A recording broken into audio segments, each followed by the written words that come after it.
grave after being able to remove some of the debris back there, able to locate the body of a. We have recovered a human being. Those were the words Philadelphia Police First Deputy Commissioner John Stanford said on Saturday afternoon, standing outside an abandoned school, surrounded by crime scene tape, his voice heavy with the weight of what investigators had just found. A shallow grave in the woods behind Ada H. Lewis Middle School in East Germantown, and inside that grave, the body of a young woman, a woman who had been missing for 2 weeks, a woman whose family had been praying for a miracle, a woman whose face had been plastered all over social media, a woman named Kada Scott. October 19, 2025, 2 weeks and 1 day after 23-year-old Kada Scott walked out of her job and vanished without a trace. 2 weeks of searching, 2 weeks of hopping, 2 weeks of praying, and it all ended here, in a shallow grave, behind an abandoned school, less than 3 miles from where she was last seen alive. This is the tragic conclusion to the Kada Scott case, and it's a story about a system that failed, about warning signs that were ignored, about a dangerous man who should never have been free, and about a young woman whose whole life was stolen from her. Before we continue, I need you to hit that like button to help spread Kada's story, drop a comment with your thoughts, and subscribe because justice for Kada is... Just want to give you an update on the case regarding 23-year-old Kada Scott, who went missing on October 4th. A little bit of a somber and grateful moment here right now. Based on tips that have come in over the past few days, as we called on earlier this week, asking for the public to provide any information, any tips, and the public has been fantastic in providing tips and information, and we greatly appreciate that.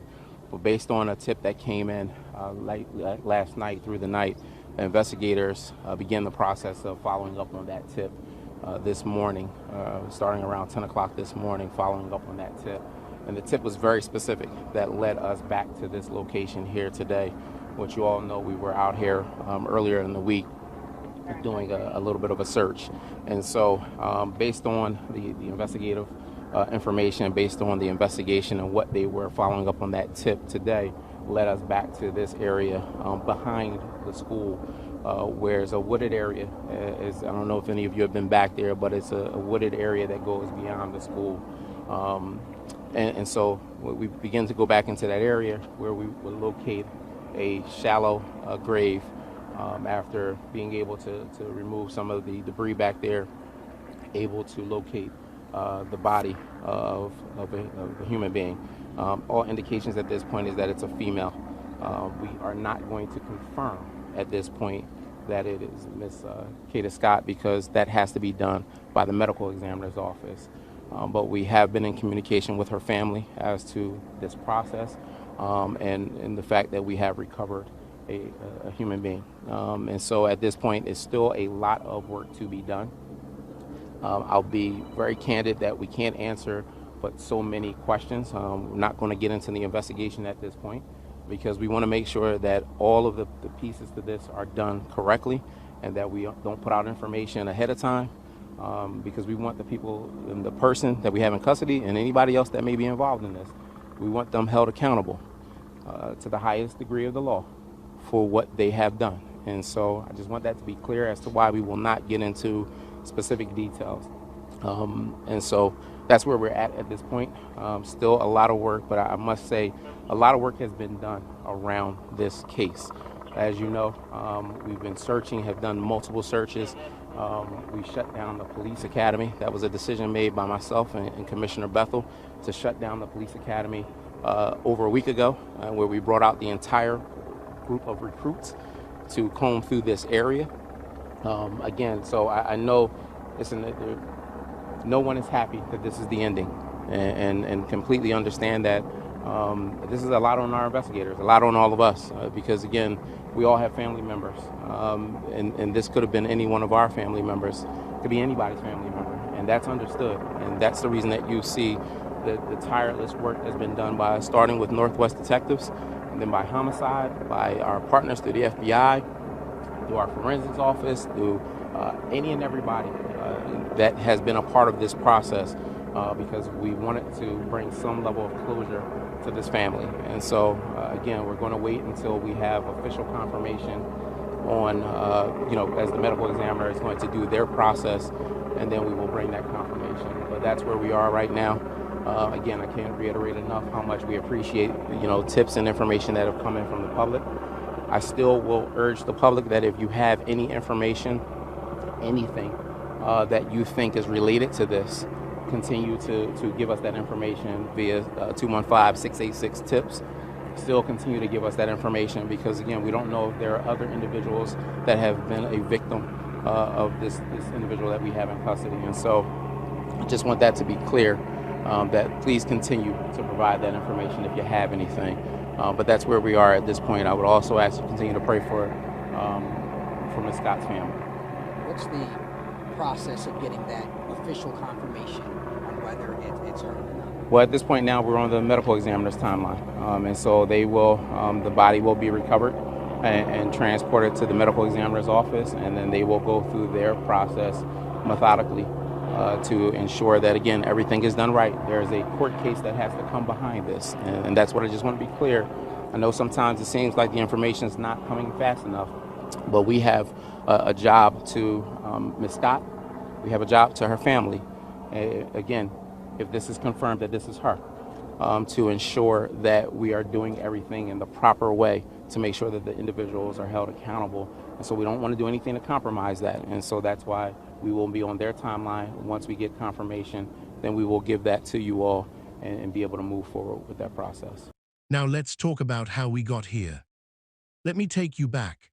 October 4th, 2025. Kada Scott, 23 years old, Penn State graduate, kissed her mother goodbye and left for her overnight shift at the terrace at Chestnut Hill. She arrived at work around 9:45 p.m. She clocked in, but 20 minutes later she walked out. She left without her car, she left without finishing her shift, and she was never seen alive again. Her phone went dead, her social media went silent, and her family immediately knew something was wrong because Kada wasn't the type to just disappear. She stayed in touch, she answered calls, she was responsible, so when she didn't come home, her parents reported her missing. Police started investigating, and what they discovered was chilling. In the days before she vanished, Kada had told family and friends that she was being harassed, that unknown people were calling her, threatening her, scaring her, and then she met up with someone and vanished. Investigators identified that someone, 21-year-old Keon King, a man with a history of violence against women, a man who had been arrested twice for kidnapping and strangling his ex-girlfriend, a man who should have been in jail but wasn't. October 14th, 10 days after Kada disappeared, police arrested Keon King and charged him with kidnapping. They found his car, a 1999 gold Toyota Camry. They searched locations all over Philadelphia, and at Ada H. Lewis Middle School, an abandoned school in East Germantown, they found evidence. Kada's debit card, her pink phone case, proof that she had been there. But they didn't find Kada. Police brought in K9 units, cadaver dogs. They shut down the police academy and brought out hundreds of recruits to search the wooded area behind the school. They combed through brush, through trees, through debris, but the woods were too vast, too thick, and they didn't find her. The family was devastated. Kada's father, Kevin, told reporters, "It's been horrible, I just need her to come home and be safe." But deep down, everyone feared the worst, because as the days passed, hope faded, and the terrible truth became clearer: Kada wasn't coming home. Friday night, October 18th, late at night, someone called the Philadelphia police tip line, anonymous. They had information, very specific information, about Kada Scott, about where she was, about what had happened to her. The tip directed investigators to a specific location, in the wooded area behind Ada H. Lewis Middle School, the same school they had already searched, but this time the tipster gave them exact details, where to look, what to look for. Saturday morning, October 19th, 10:00 a.m., investigators returned to the school. They went back into those woods, and they followed the tip, step by step, deeper into the trees, farther back than they had searched before, and then they found it. A shallow grave, covered with debris, hidden in the thick woods, and inside that grave the body of a young woman. First Deputy Commissioner John Stanford held a press conference that afternoon. You could see the pain on his face. All indications at this point is that it's a female, he said. We are not going to confirm at this point that it is Miss Kada Scott, because that has to be done by the medical examiner's office. But we have been in communication with her family as to this process and the fact that we have recovered a human being. He continued, no one is happy that this is the ending, and I completely understand that. This is a lot on our investigators, a lot on all of us, because again, we all have family members, and this could have been any one of our family members. The body had been there for days, maybe weeks, decomposing in that shallow grave while Kada's family searched, while they put up flyers, while they begged for information, while they prayed for a miracle that would never come. By Saturday evening, Philadelphia police confirmed what everyone already knew. The body was Kada Scott. The medical examiner's office would still need to officially identify the remains and determine cause of death. But there was no doubt, Kada was gone. Mayor Terrell Parker released a statement. There are no words that I can employ to remove the unimaginable pain and turmoil that the family of Kada Scott is experiencing with the tragic loss of their beloved daughter, sister, and loved one. I pray that God will give the family a certain peace that passes all understanding to meet this moment. Kada's mother, Kim Matthews, had told reporters just days earlier, it's been horrible, I just need her to come home and be safe. That's what I fear, she's not safe. Now her worst fear had come true, her daughter wasn't safe, her daughter was dead, buried in a shallow grave, and the man who did it had been walking free for months. Because here's where this story gets even more infuriating. Keon King should never have been on the streets. In December 2024, King was arrested and charged with breaking into his ex-girlfriend's house in Strawberry Mansion and trying to strangle her. Then in January 2025, he tried again. When he couldn't get inside, he waited outside. And when she finally came out, he dragged her by her hair, threw her in his car, and assaulted her as he drove around before letting her go. King was arrested in April 2025 for that attack, charged with kidnapping, strangulation, and related crimes. Prosecutors asked for nearly $1 million bail because they knew he was dangerous. They knew he would hurt someone again, but the magistrate set bail at just $200,000. King posted the necessary $20,000, and he walked free. The case was scheduled to go to trial, but the victim didn't show up to court. Maybe she was scared. Maybe King threatened her. Maybe she just couldn't face him. Whatever the reason, when she didn't appear, the charges were dismissed, and Keon King remained free. 6 months later, Kada Scott disappeared, and now she's dead. Philadelphia District Attorney Larry Krasner addressed the failure at a press conference on Friday. We could have done better in that. A really sophisticated approach to the case would have been to try to put it all in with video evidence. He noted that King being out on bail was likely why the victim didn't appear in court, because she was terrified of him.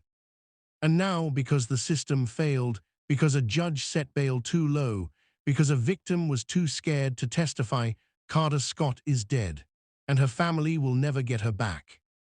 Who was Kada Scott? She was born and raised in the Mount Airy section of Philadelphia.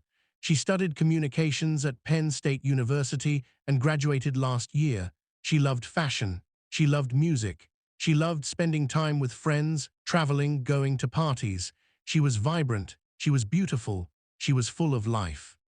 Her father, Kevin, remembered taking her to see Rihanna at the Waterfront Pavilion in Camden, her first concert. He remembered her singing Hannah Montana songs in her room, carrying around a lookalike doll of the Disney Channel star. Those are the memories he has left, because Kada won't make any new ones. Keon King is currently in custody. He's charged with kidnapping Kada Scott, but now, with her body found, murder charges are coming, and the earlier kidnapping and strangulation charges against him have been refiled. He's facing the rest of his life in prison, as he should. But here's what makes people angry. On Saturday, as police gathered evidence outside the school where Kada's body was found, bystanders were furious. Why did it take 2 weeks to find her? How did he bury her here and nobody found her sooner?